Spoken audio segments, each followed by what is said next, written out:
Hello student, I am Dilip Gupta, your chemistry teacher.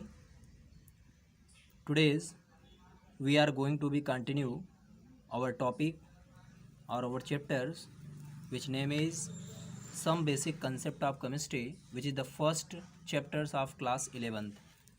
And now today's is 8th lecture of the some basic concept of chemistry. Okay, let us start the Dalton's atomic theory. Dalton's atomic theory.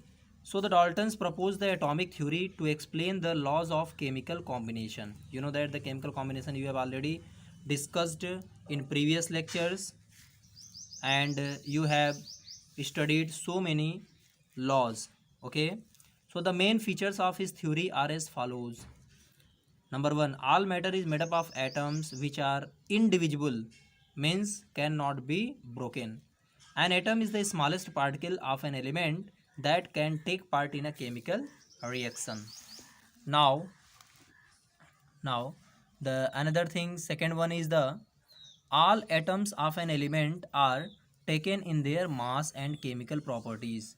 Every atoms or elements are alike in their mass and chemical property. Their chemical properties and their mass are alike. Okay.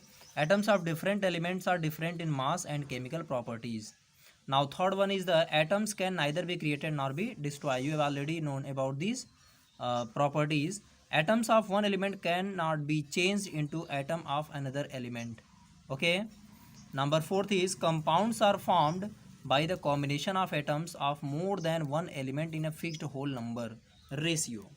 Compound are formed, any type of the compound form, like the water. You know that the hydrogen and oxygen is occurs in a certain ratio, and carbon dioxide also. Chemical reactions involves the only the rearrangement of the atoms. Only the rearrangement of the atoms, the chemical reactions are formed. Now, these are the some properties of the Dalton's atomic theory. Now we are going to discuss about the what is the limitation of the Dalton's theory. Okay, so the student, we will know about the limitation of Dalton's theory. So the Daltons failed to explain the Gay-Lussac law of combining volume. Number 2, Daltons did not explain why atoms of different element have different masses, sizes, etc. because he did not know of the constituent of an atom. The atoms are formed, how many particles are electron, proton, neutron, such type of the constituents are not known. Dalton's theory did not explain how and why atoms combine to form molecule or the nature of the forces that binds atom together.